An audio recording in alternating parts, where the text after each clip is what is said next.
ইতিহাসে চাণক্যের জন্ম নিয়ে ভিন্ন মত থাকলেও বৌদ্ধ ও জৈন গ্রন্থ অনুসারে চাণক্য ৩২টি দাঁত নিয়ে জন্ম নিয়েছিলেন, যাকে দেখে সেই যুগে জ্যোতিষীরা আশ্চর্য হয়ে বলেন জন্মের সময় দাঁত থাকা মানে তিনি ভবিষ্যতে এক মহান সম্রাট হবেন, পুরো পৃথিবী জুড়ে শাসন করবেন।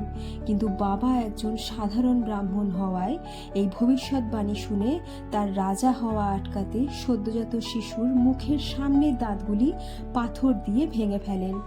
তখন জ্যোতিষী এইরূপ কর্মকাণ্ড দেখে হেসে বলেন, তোমার এই সিদ্ধান্তে ও হয়তো নিজে সিংহাসনে বসবে না, কিন্তু প্রখর বুদ্ধি ও জ্ঞানের জোরে সে এমন একজনকে রাজা বানাবে যে দেশ জুড়ে খ্যাতি ও সুনামের সাথে রাজত্ব করবেন। তার পরামর্শ অনুযায়ী রাজা সাম্রাজ্য চালাবেন। তিনি আর কেউ নন, একমাত্র চাণক্য, দ্য কিং মেকার, যিনি চন্দ্রগুপ্ত মৌর্যের শিক্ষাগুরু, যিনি তার বুদ্ধি ও কৌশলের জোরে নন্দ বংশকে ধ্বংস করে মৌর্য সাম্রাজ্য প্রতিষ্ঠা করেন। বাবা সেদিন যদি তার দাঁতগুলি না ভাঙত, তাহলে তিনি একজন সাধারণ রাজাই হতেন, ভারতের শ্রেষ্ঠ কিং মেকার হতে পারতেন না। এই ঘটনার পর চাণক্য কৌটিল্য বা বিষ্ণুগুপ্ত নামে পরিচিত হন।